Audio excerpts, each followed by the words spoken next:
Seigneur. Amen. Un, deux, oui. Je suis là. Vous êtes là? Amen, gloire à Dieu. Le Seigneur est là. Vous savez, ce matin, j'ai été très touché dans mon culte personnel concernant la sainteté de Dieu. Le Seigneur me rappelait que nous sommes vus dans une position sainte devant Dieu. Mais c'est pas là que s'arrête la sainteté, hein? Notre sanctification commence le jour où nous donnons notre cœur au Seigneur Jésus et que nous sommes vus saints devant Dieu. À partir de ce moment-là, la sanctification commence à se faire dans notre vie. Et le Seigneur mettait sur mon cœur combien nous avons besoin de nous sanctifier. Sylvie parlait de la présence de Dieu ce matin. Combien nous avons besoin de marcher dans la sanctification pour connaître une plus grande présence de Dieu dans nos vies. Est-ce qu'on peut dire Amen à ça? Amen. J'aimerais juste qu'on prenne quelques secondes ce matin avant de passer à la parole de Dieu. Seulement quelques instants ce matin pour confesser à Dieu nos manquements en ce qui concerne la sanctification pour connaître sa présence et une plus grande présence dans nos vies. Seigneur Jésus, Seigneur, tu es celui qui nous sanctifie en toi, Seigneur. Tu es celui, Seigneur Dieu, qui est mort à la croix pour nous, Seigneur. Seigneur Jésus, Dieu Tout-Puissant fait mourir le péché dans la chair et tu es toi-même mort dans ton corps à cause du péché afin que nous soyons sanctifiés, Seigneur. Seigneur, conduis-nous, Seigneur, dans cette sanctification dans nos vies, afin que nous puissions, Seigneur Dieu, connaître encore une plus grande présence de ta personne avec nous, de ton Saint-Esprit avec nous, pour marcher dans cette vie, pour grandir avec toi dans cette vie, Seigneur Dieu, pour glorifier ton nom dans cette vie en toutes choses, Seigneur, et surtout, Seigneur, pour être utilisé par toi dans cette vie, Seigneur. Seigneur Jésus, tu es un Dieu qui est saint, Seigneur. Tu as toi-même marché dans la sainteté dans ce monde, Seigneur. Et alors même, Seigneur Dieu, que des gens te touchaient, des gens étaient guéris de la puissance de ta présence qui sanctifie, Seigneur. Viens dans ta grâce, Seigneur. Qu'on puisse te toucher, Seigneur. Qu'on puisse marcher dans cette sanctification, Seigneur Dieu, en ta présence pour connaître la délivrance, connaître la guérison, connaître la transformation que nous cherchons en toi, Seigneur. Seigneur, tu es notre sauveur, Seigneur. Tu es notre chemin, Seigneur, mais tu es aussi notre espoir, Seigneur. Donne-nous cette grâce de marcher sur ce chemin dans cette vie avec toi, Seigneur, afin que nous marchions vers cette espérance de la vie éternelle avec toi, Seigneur. Dans le nom de Jésus, Père, nous te le demandons, mon Dieu. Amen. Amen. Je vais inviter Pasteur Benjamin à venir nous partager ce que le Seigneur a mis sur son cœur ce matin. Et gardez les yeux sur le Seigneur. Amen. Amen. Pas sur le prédicateur, pas sur les bonnes prédications qu'on peut emmener quand on amène une prédication, mais vraiment sur la parole de Dieu qui, elle, est toute puissante pour nous sanctifier, toute puissante pour nous sauver. Amen. Amen. Pasteur Benjamin, merci beaucoup. Par l'Esprit, prends toute ta liberté. Amen.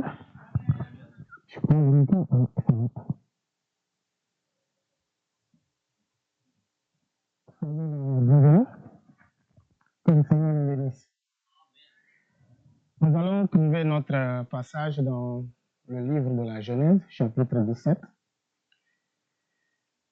verset 1 jusqu'au verset 8.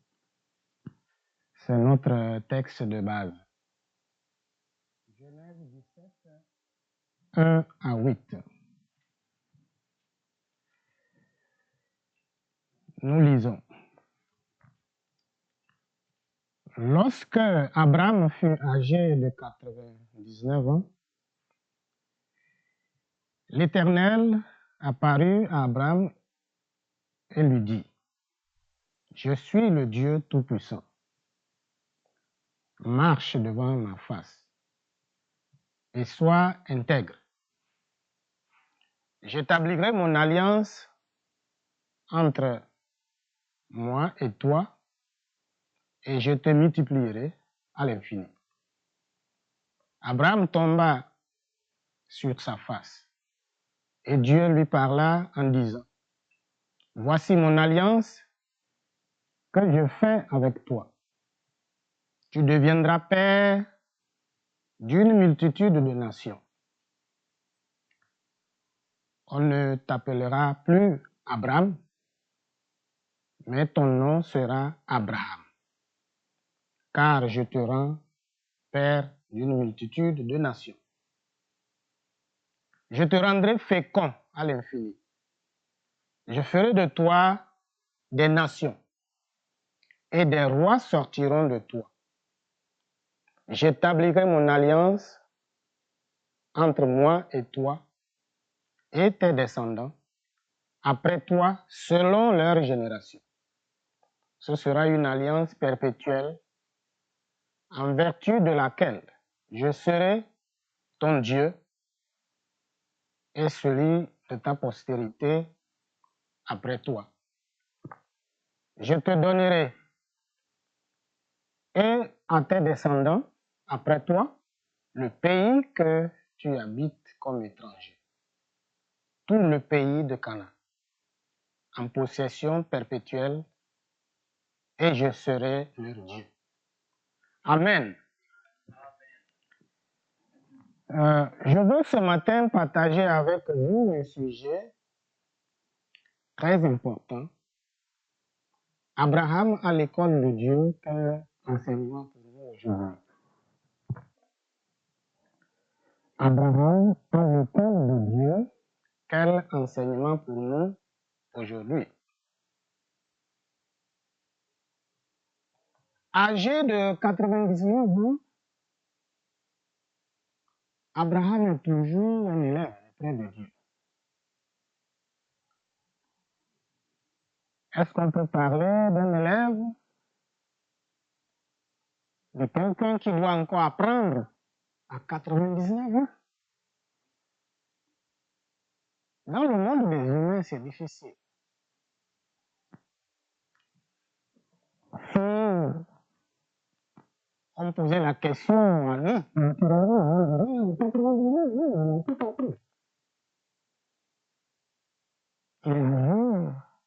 a fait des expériences, il a tout vu. Sur le plan humain, c'est difficile à quelqu'un d'être élève à 99 ans. Mais avec Dieu, on apprend toujours. À 99 ans, Dieu va enseigner à Abraham encore beaucoup de choses. Lui, à l'école de Dieu, on est toujours élève. On ne connaît rien avec Dieu. Il faut toujours apprendre auprès de lui. À un certain âge, nous pensons qu'on a tellement capitalisé d'expérience qu'on n'a plus besoin d'apprendre. C'est faux. Dieu veut toujours nous enseigner. Et c'est toujours un danger lorsque vous vous sentez vieux de la foi. Oui, j'ai 40 ans d'expérience avec Dieu, 50 ans. Oui, c'est bien. Mais avec Dieu, on apprend toujours. Peu importe votre âge. Le nombre d'années que vous avez vécu dans la foi, il faut être toujours l'écoute de Dieu. Et quand vous avez quelque chose à nous enseigner. Et c'est ce qu'il va faire avec Abraham. Il se présente à lui et il demande à Abraham de faire deux choses. Il dit, marche devant ma face et sois intègre. le reste viendra. C'était pour la 5e fois que Dieu apparaissait à Abraham.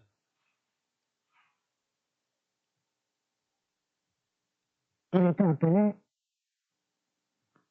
un homme vraiment qui aimait beaucoup Dieu et qui avait une grande foi. À un moment donné de sa vie, il a aussi connu des moments difficiles. Il a traversé des moments difficiles. Il a connu les hauts et les bas. Dieu avait fait une promesse à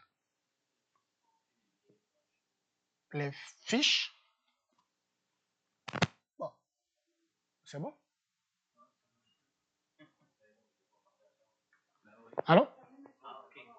C'est bon?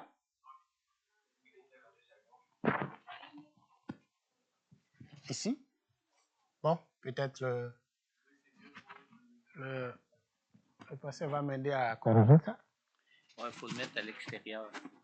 À l'extérieur? Oui, il est à l'intérieur de ton chandail. Alors, la résonance, c'est pas bonne. Voilà.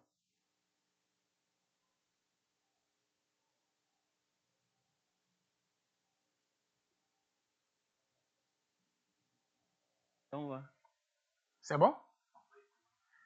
Merci beaucoup. Voilà. L'apprentissage continue. OK. Voilà. Merci. Donc, à 99 ans, Abraham va apprendre auprès de Dieu. Dieu l'avait fait une promesse. Je ferai de toi une grande nation. Je vais établir mon alliance, non seulement avec toi, mais aussi avec tes enfants, tes petits-enfants. Mais Abraham n'avait pas d'enfants. C'était un peu bizarre pour lui. Vous voulez établir une alliance avec moi? Je n'ai pas d'enfants. Dieu dit à Abraham, tu auras des enfants.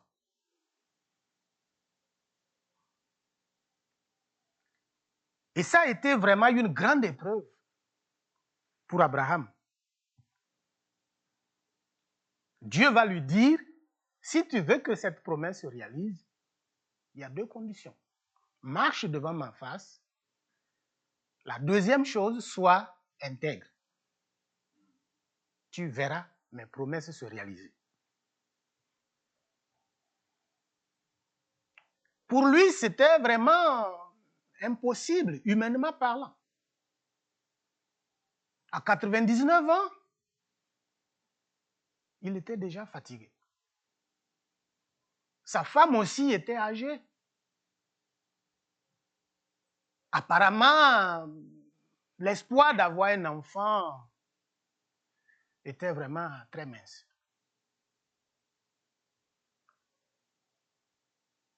Et nous devons savoir que avec Dieu, tout est possible.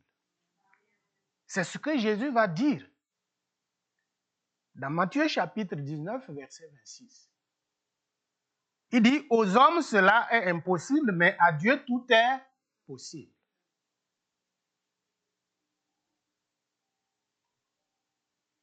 À Dieu tout est possible. Dieu voulait faire comprendre à Abraham qu'avec lui, il n'y a pas de vieillesse. On n'est jamais vieux avec lui. Il est le Dieu qui renouvelle les forces. Il est le Dieu qui rajeunit les gens. Il dit à Abraham, tu auras un enfant. Tu auras des enfants. Mais Abraham ne croyait pas.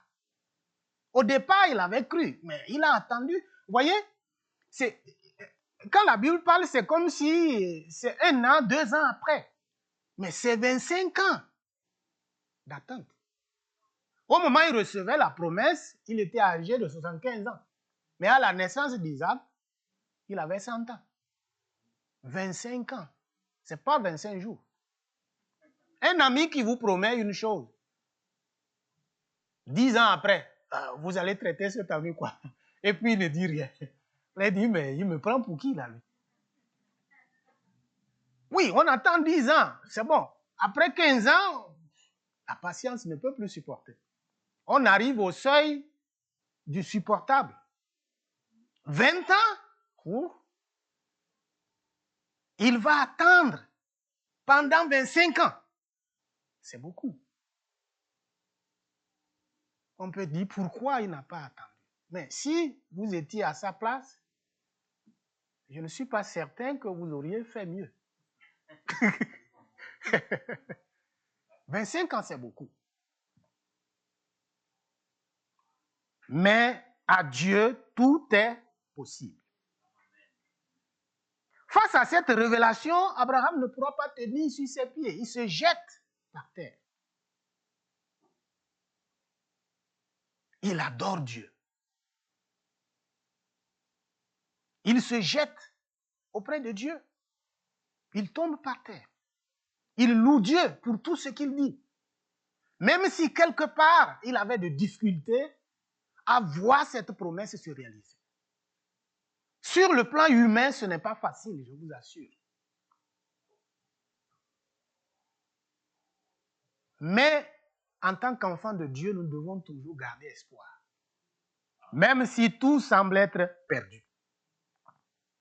C'est pourquoi Dieu se présente ici comme El Shaddai, le Dieu tout-puissant. Rien n'est impossible à notre Dieu parce qu'il est le Dieu tout-puissant. Il peut tout faire.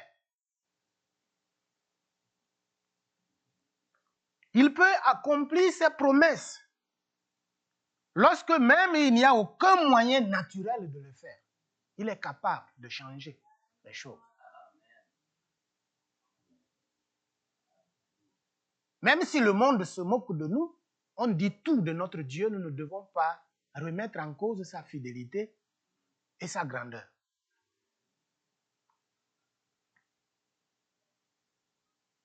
Le premier enseignement que Dieu va dispenser à Abraham à 99 ans, il dit, marche devant ma face. Ne me pose même pas la question, quand est-ce que ça va venir? Ce que je te dis, c'est de marcher. Marcher devant la face de Dieu veut dire quoi? Dieu voulait dire à Abraham, vis sous mon regard. Obéis-moi toujours. Je t'ai déjà montré le chemin. Il faut le suivre. Poursuis ton parcours.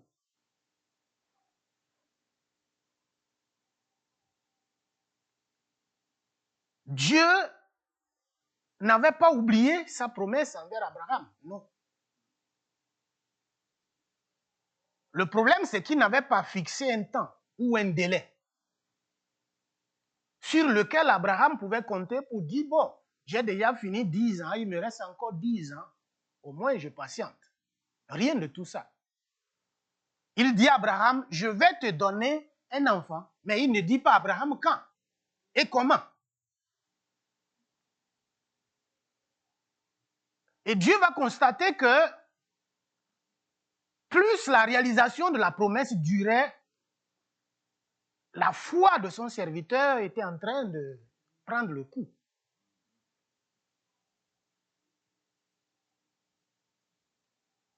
Et il va revenir l'aider. Dieu ne nous abandonne pas.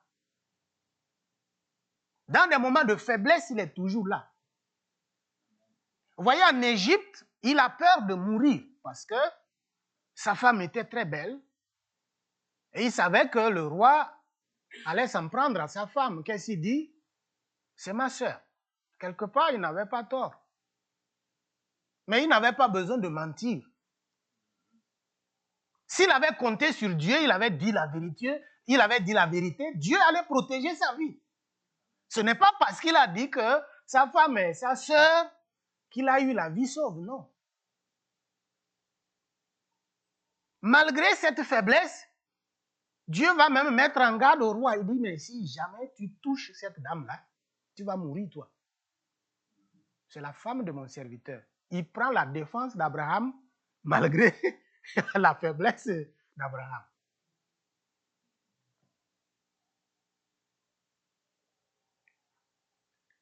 Il dit à Abraham, marche devant ma face. Vis sous mon regard. Obéis toujours. Ne doute pas de ce que je te dis.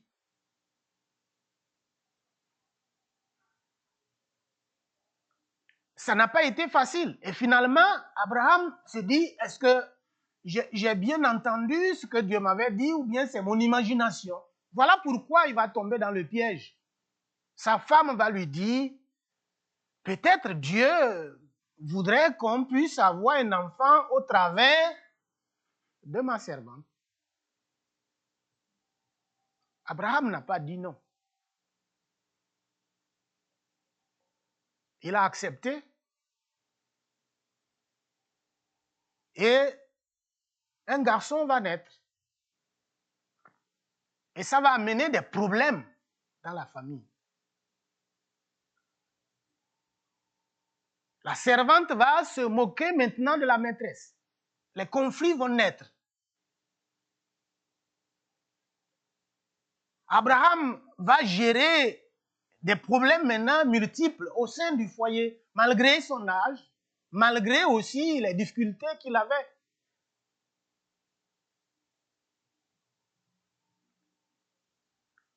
Voyez, il y avait un enfant illégitime qui était là. Vous imaginez ce fardeau, le découragement, l'amertume, les troubles, la tristesse. Sarah n'en pouvait plus. Elle était fatiguée. Et finalement, au lieu de s'en prendre à elle-même, elle va maintenant encore chercher des problèmes entre Abraham et puis la servante qu'elle avait proposée à son mari. Elle était vraiment fatiguée.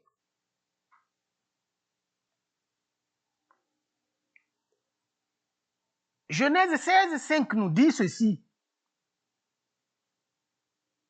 Et c'est Sarai qui dit à Abraham, elle dit, l'outrage qui m'est fait retombe sur toi. Ah, vous voyez? Elle était fâchée. J'ai mis ma servante dans ton sein. Et quand elle a vu qu'elle était enceinte, elle m'a regardé avec mépris. Que l'Éternel soit juge entre moi et toi. Elle invite encore Dieu dans cette affaire. Que Dieu doit gérer ça. Alors que c'est elle-même qui a créé son problème. Maintenant, après, elle prend Dieu à témoin de venir même résoudre le problème qu'elle-même a créé. Une femme qui dit ça à son mari, ce n'est pas après un thé. Elle était vraiment fatiguée, découragée. Accablée par la fatigue, elle n'avait pas d'enfant. Et elle voulait un enfant. Et vous savez, malgré la richesse d'Abraham, il ne se considérait pas riche tant qu'il n'avait pas d'enfant.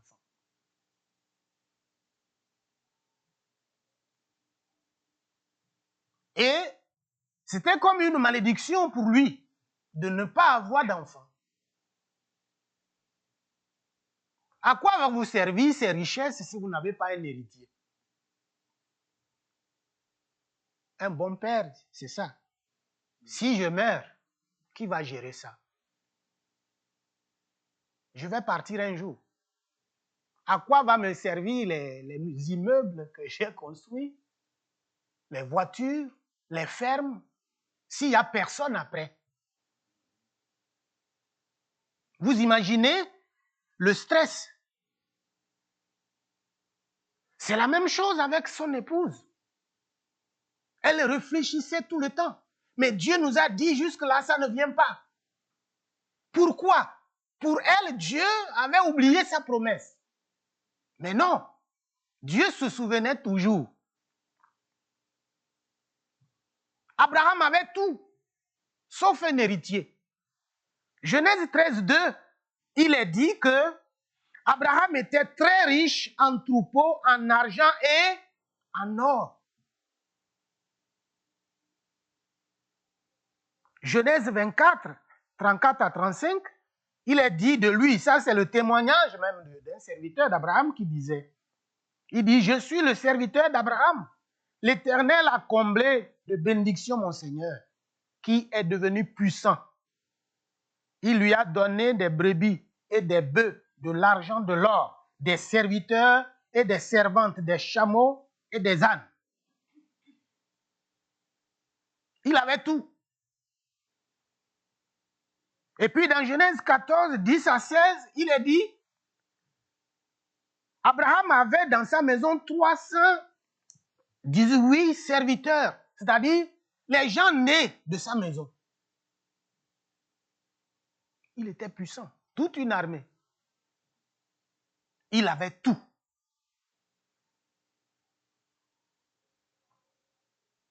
Ce qui manquait à Abraham, c'était un héritier. Il était fatigué. Il n'avait pas d'enfant. L'autre n'était plus là.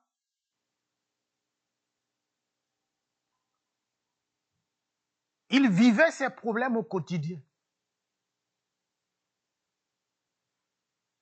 Et c'est pourquoi lorsque Dieu lui rappelle encore ces promesses-là, apparemment, il avait oublié. Dans Genèse 15, 1 à 5, lorsque Dieu va parler encore de la promesse, Abraham va dire, mais Seigneur, que me donneras-tu? Je m'en vais sans enfant. Je n'ai pas d'enfant.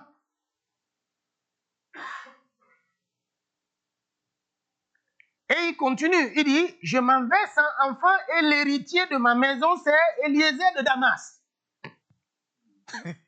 Là, il sort carrément du contexte de la promesse. Il ne croyait plus. Il dit, celui qui va hériter tout ça là, il a désigné son serviteur, il dit c'est lui. Dieu dit non, je ne t'ai pas dit lui. Tu auras un enfant, tu auras un héritier. Dieu va essayer de rappeler à son serviteur sa promesse. Abraham dit, tu ne m'as pas donné de postérité.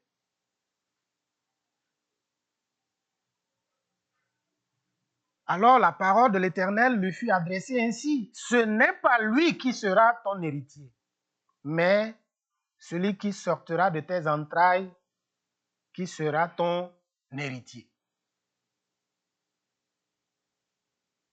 Pas facile.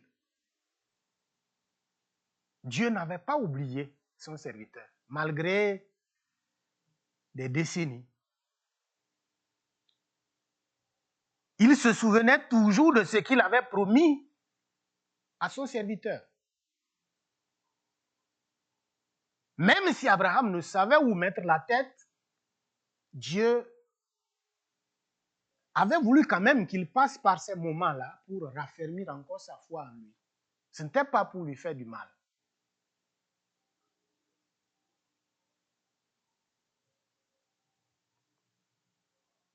Fatigué, découragé, Dieu va venir à son secours. Et peut-être vous avez aussi, dans votre vie, cheminé avec Dieu pendant un certain temps. Et vous avez nourri beaucoup d'espoir pour voir certains de vos projets se réaliser.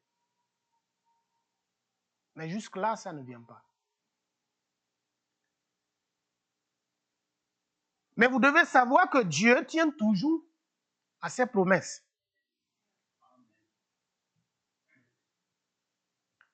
Ne vous découragez pas. C'est l'enseignement principal que Dieu voulait enseigner à Abraham. Il dit, peu importe les circonstances, peu importe la durée de la promesse, ce que je te demande, c'est de marcher devant ma face.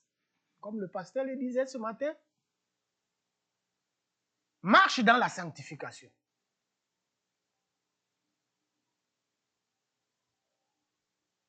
Accroche-toi à Dieu. Il est le seul qui connaît le chemin. Il est le seul qui connaît l'avenir. Il est le seul qui sait comment chacun va terminer sa vie. Nous pouvons lui faire confiance de façon aveugle.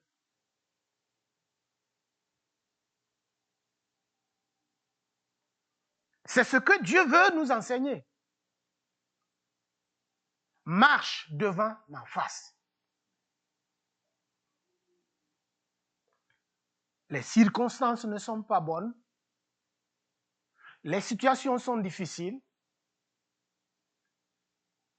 Mais Dieu nous recommande de marcher devant sa face.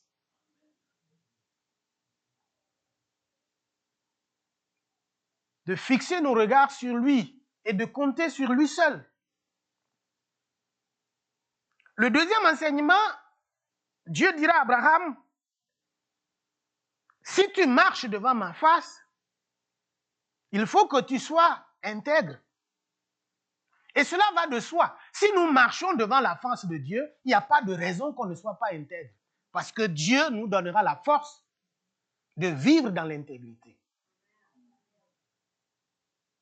Il a la capacité de nous transformer.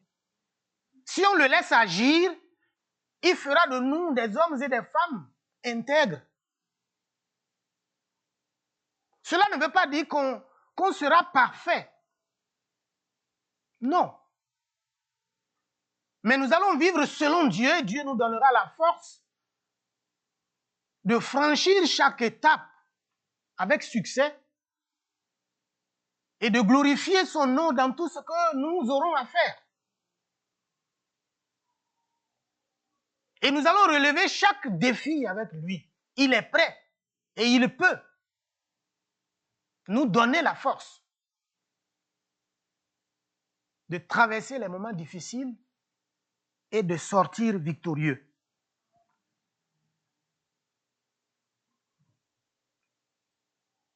Être intègre, il voulait simplement dire à Abraham, sois irréprochable, incorruptible, sois parfait, sois droit, sois juste. Tu te forces d'être juste, tu te forces d'être droit, tu te forces d'être parfait. En comptant sur Dieu, nous allons y parvenir. Vous savez, la Bible nous appelle les saints. Est-ce en réalité nous sommes parvenus à la sainteté? Non. Mais Dieu nous voit au travers de Jésus. Et lorsqu'il nous voit au travers de Jésus, il voit qu'on est parfait.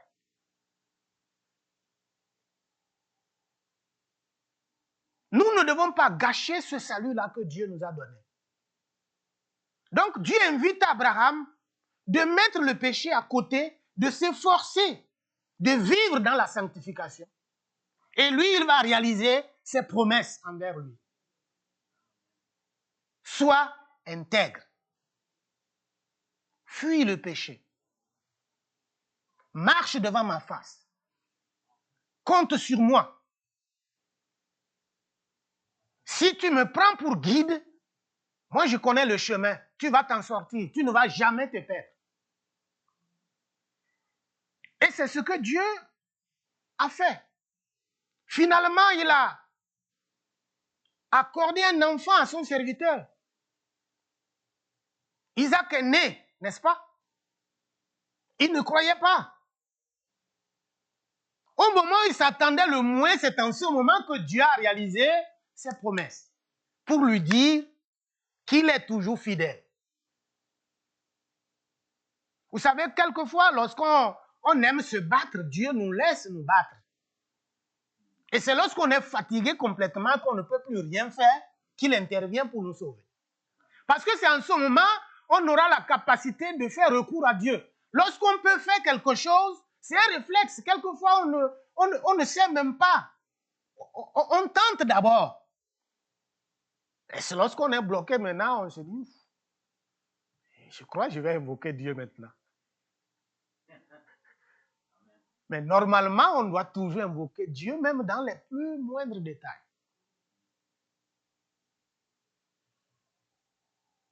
C'est ça. Et quelquefois, c'est un danger lorsqu'on est à l'abri du besoin. J'ai mes assurances, j'ai tout. Je tombe malade, j'appelle le médecin. Il va me soigner. Je ne cherche même pas, je vais d'abord prier pour voir. Dieu va m'aider. Non, non, non. Oui. Puisqu'on sait qu'on a déjà payé pour ça, automatiquement, on ne prie pas beaucoup.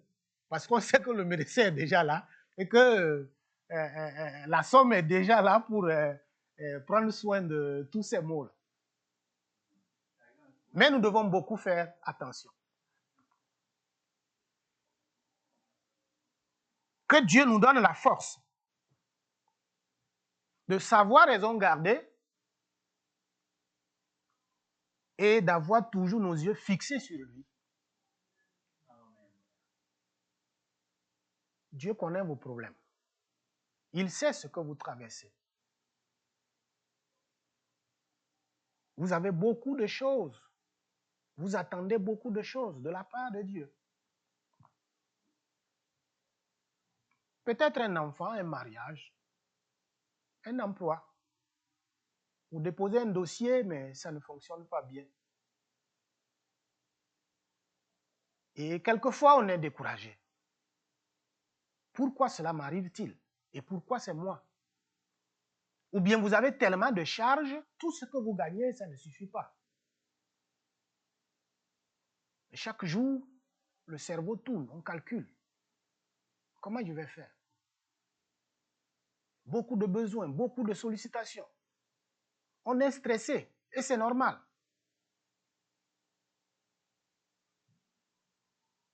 Mais Dieu veut ce matin nous enseigner à travers la vie d'Abraham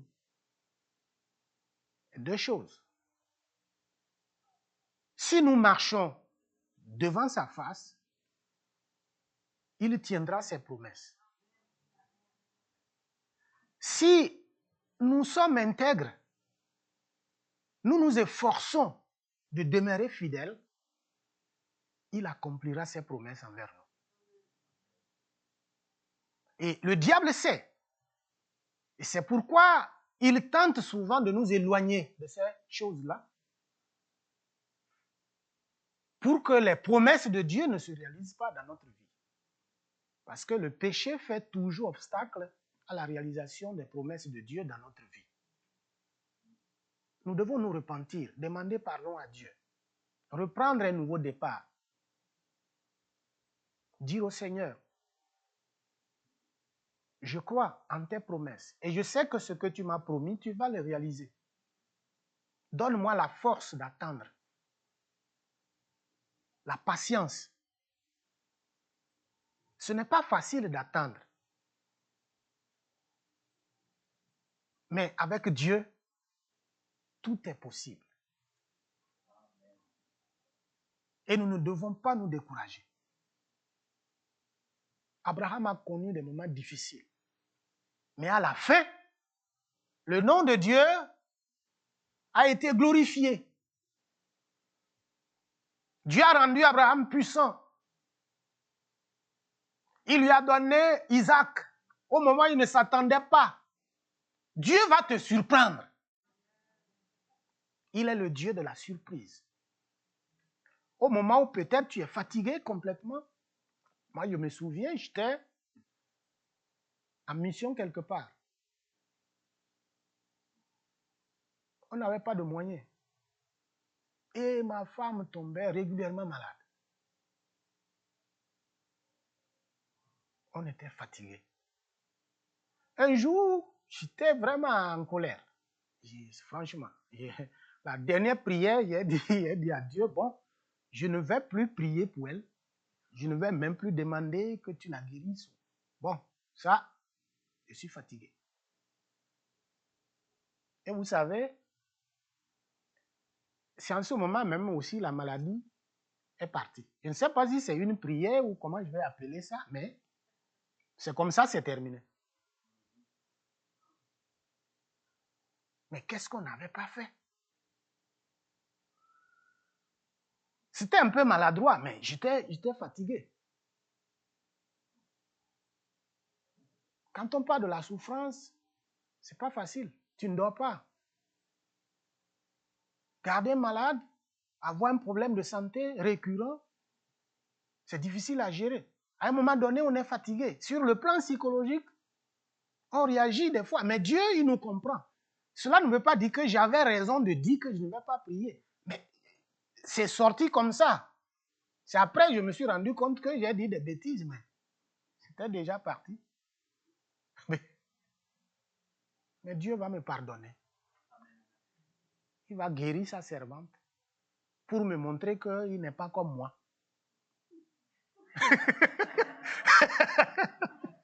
Voilà. Oui. J'ai retenu la leçon. Il m'a montré qu'il n'est pas comme moi. Donc, s'il était comme moi, il aurait fait le contraire. Mais il fait ça pour me prouver qu'il est différent. Découragé, fatigué ce matin, Dieu te dit, il faut garder l'espoir. Marche devant ma face. Sois intègre. Ce que je t'ai promis va se réaliser. Nous allons prier, demander à Dieu de nous aider. Peut-être tu nous écoutes ce matin et tu te posais la question face à des situations difficiles auxquelles tu fais face. Que faire? Dieu te dit qu'il ne t'a pas oublié. Peut-être ça fait déjà 20 ans, 15 ans.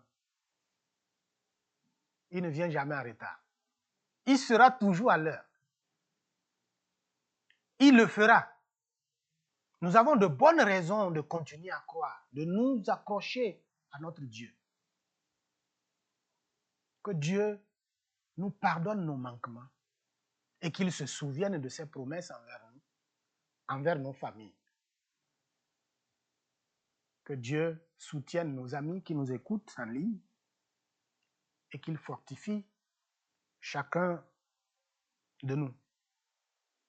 Nous allons prier et après le révérend François va terminer par la prière. Seigneur notre Dieu, à travers la vie de ton serviteur Abraham, tu nous as enseigné ce matin. Nous te prions de nous donner la force de marcher selon ta parole, de marcher devant ta face et de vivre dans l'intégrité. Nous te prions, Seigneur, ô Dieu, de nous venir en aide. Tu parles à quelqu'un ce matin. Tu veux résoudre un problème dans la vie de tes enfants ce matin. Et je sais que tu t'adresses, Seigneur mon Dieu, mon roi, ce matin, à des jeunes, à des hommes, des femmes, des enfants, qui ont besoin de toi, Seigneur. Face aux problèmes, quelquefois, nous ne savons que faire. L'ennemi nous pousse à remettre en cause ta parole. Pardonne-nous, Seigneur. Donne-nous la force de croire, de continuer à espérer. Seigneur notre Dieu, ta parole nous dit que rien n'est impossible à toi et que tout est possible à celui qui croit. Nous croyons ce matin que nos problèmes auront de solutions et que là où il n'y avait pas la paix, tu vas, éternel Dieu Tout-Puissant, s'aimer la paix.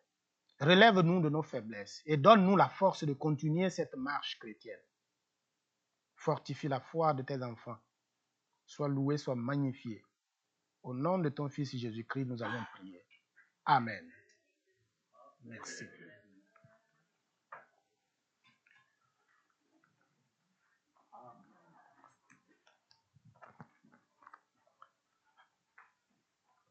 Amen. Amen. 1, 2. C'est bon? Sylvie va se rendre ici en avant, ça ne sera pas long, quelques instants. C'est vrai qu'on n'est pas comme Dieu. Dieu est saint, 3 fois saint, et c'est la raison pour laquelle on a besoin de marcher dans la sanctification. C'est qu'on n'est pas comme Dieu. On ne sera jamais parfait, pas dans notre chair, ça c'est certain, mais il faut marcher. Marcher dans la sanctification. Le Seigneur Dieu lui-même a dit qu'il était saint et qu'il voulait que son peuple marche dans la sanctification. Amen. Alors peut-être ce matin,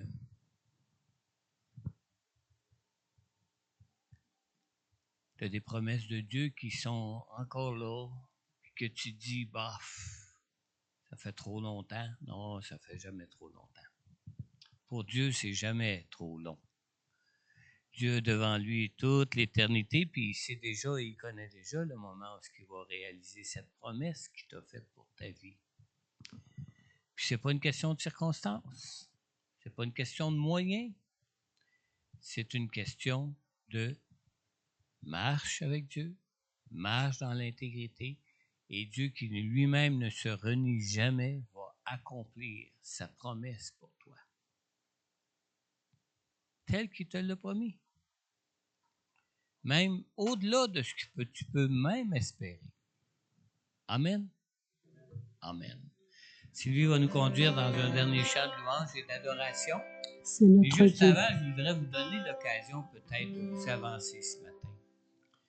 Simplement confesser peut-être des faiblesses à Dieu, peut-être confesser un manque de foi à Dieu, peut-être confesser votre impatience à Dieu, peut-être confesser quoi que ce soit qui peut vous toucher concernant ces promesses que vous n'avez pas vu encore se réaliser pour vous dans votre vie.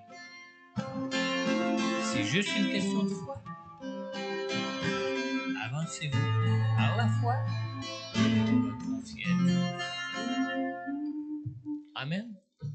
Amen. On va se lever ensemble. Ta grâce infinie remplit ma vie. Oui, je crois en ta parole, je t'attendrai.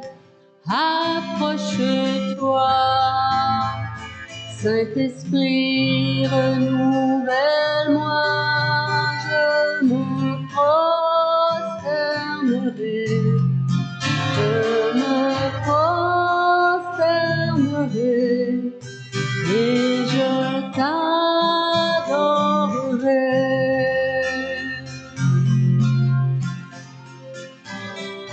Ta présence en moi est ma lumière. Par la force de ta parole, tu me restaures, tu me rachètes. Et ton esprit me libère, je me prosternerai, je me prosternerai. Et je t'adorerai.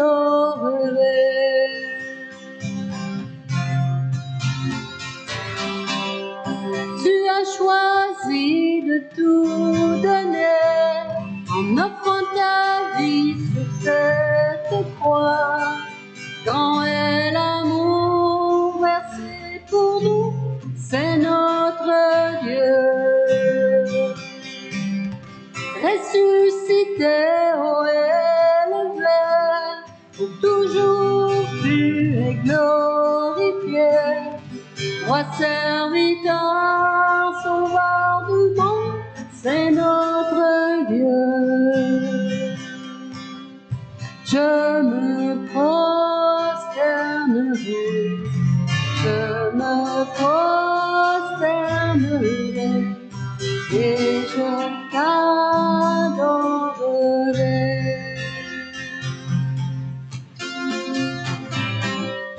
Tu as choisi de tout donner en offrant ta vie sur cette croix. Quand est l'amour versé pour nous, c'est notre Dieu. Ressuscité, ô élevé, pour toujours tu es glorifié. Roi serviteur, sauveur du monde, c'est notre Dieu. Je me prosternerai, je me prosternerai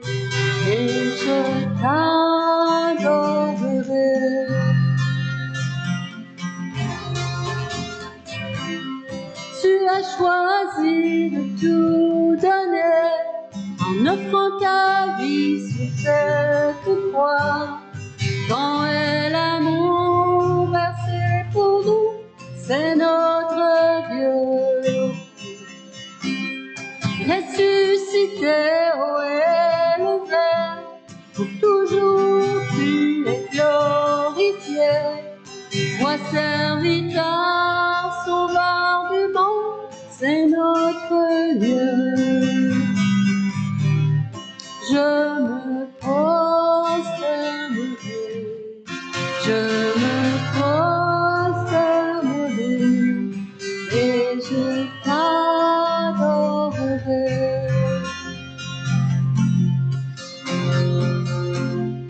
Tu as choisi de tout donner en offrant ta vie sur cette croix. Quand est l'amour versé pour nous, c'est notre Dieu. Ressuscité, oh élevé, pour toujours tu es glorifié. Roi serviteur, sauveur du monde, c'est notre Dieu. Je me prosternerai, je me prosternerai et je t'adorerai.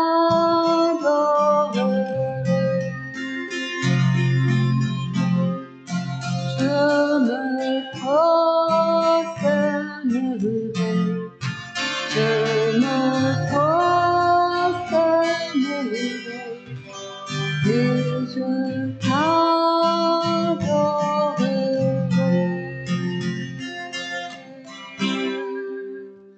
Alléluia, Seigneur. Alléluia, Seigneur Jésus. Adorons Jésus, prosternons-nous car inclinons nos vies. Il est le sauveur, amour infini.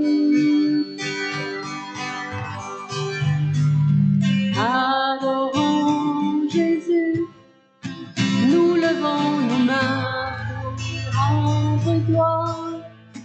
Il est le chemin, il est notre espoir. Magnifique est le Seigneur, magnifique est le Seigneur, magnifique est le Seigneur, digne de louange.